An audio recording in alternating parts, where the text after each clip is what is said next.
A very important phone call took place between Vladimir Putin, the Russian Federation president, and Netanyahu, the Prime Minister of Israel, on the 7th of October 2025. During that phone call, Netanyahu begged Vladimir Putin not to harm Iran with fighter jets and long-range ballistics missiles. I think Netanyahu is too late on this one because that deal had already been done. I have a secret I'm going to reveal to you guys in a moment, so stay tuned, okay? And from what we know, so far so good. Russia is not one of those countries that betrays their ally. Well, as far as I'm concerned, I haven't seen any such of those happening. So far so good. Unlike the West, they backstab each other in the blink of an eye. They don't care. So far so good. I haven't heard any case where Russia betrays one of their own allies. Netanyahu pleaded with Vladimir Putin to reconsider the arms deal with Iran. He said, if Russia harms Iran, then Israel will harm Ukraine. You heard what I said? He said, if Russia harms Iran, then Israel will harm Ukraine. Let's pause for a second.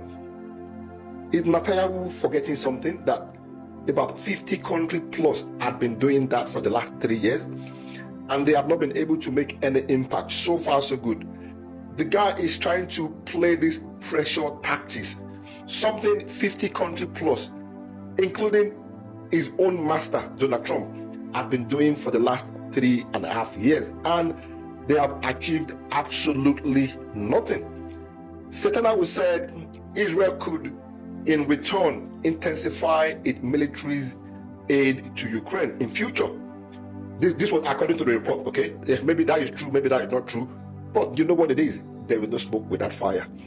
He said Israel could intensify its military aid to Ukraine in future if Russia goes ahead and harms Iran. Now, let me tell you guys one thing. I think that was a big mistake Netanyahu made by even admitting that Israel had been one of those countries that had been harming Ukraine to attack Russia. That was a big mistake he made, because if you know how the Russians operate, if you know the history of Russia, if you know the behavior of Russia, they don't forgive and they don't forget. And I suppose Russia will never forgive and they will never forget. Netanyahu made a big mistake on that one. But let's leave it there. Both leaders obviously discussed Gaza plan, and also they discussed the Iranian nuclear program. And all right, okay, you know what? Let's cut all this nonsense. Let's stop all this nonsense. I'm going to go straight to the point, and I'm going to tell you the brutal, honest truth. If you believe, you believe. If you don't believe, it's a problem. The real reason Netanyahu called Vladimir Putin was not to discuss Gaza plan or not to discuss any kind of plan. No, it was because of the secret $6.5 billion weapons deal that was signed between Russia and Iran. That is the reason why Netanyahu called Vladimir Putin. $6.5 billion. That is a lot of money. And you know what comes with that.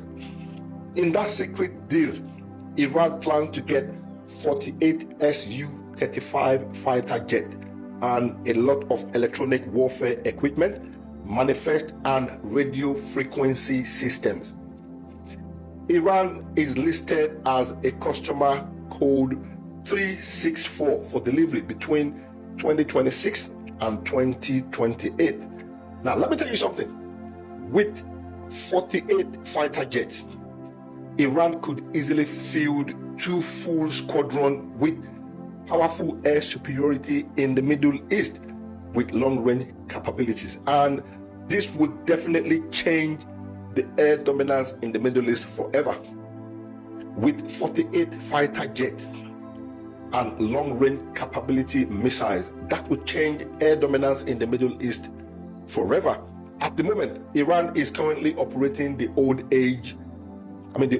aging fleet of Soviet-era made MiG and Sukhoi fighter jet, and they also have some of the American F-4 and F-5 jet dating back to the pre-Islamic Revolution era. They are old and dead, but they are still there. Now, if they are getting this new modernized, sophisticated fighter jet and missiles from Russia, that will change the game in the Middle East forever. Israel will be forgotten. They will be forgotten completely. Believe me or not, Israel will be forgotten. Netanyahu knows this, and the only way he can prevent that is to try to lobby Vladimir Putin, to try to beg Russia to stop, not to go on with that deal. The relationship between Iran and Russia had grown significantly since Russia invaded Ukraine in February 2022. And here we are, Netanyahu is trying to persuade Vladimir Putin not to sell weapons to Iran. What about one rule for one person, one system for one person, and another for another person? You remember lately, Netanyahu just got how many billions from the United States? I think about 5-point-something billion worth of military equipment and aid from the United States. Why is he not talking about that? Why is he bothered about the 6.5 billion weapon sale or contract that is signed between Russia and Iran? Why is he not talking about the one he himself his God, Donald Trump, signed? Ladies and gentlemen, something interesting is going to happen in the Middle East, because I'm hearing all this rumor flying all over the place that Iran is gearing up to attack. We're hearing all this rumor that Israel is gearing up to attack. The time, not the time, the clock is ticking. Tick tock, tick tock, tick tock, boom.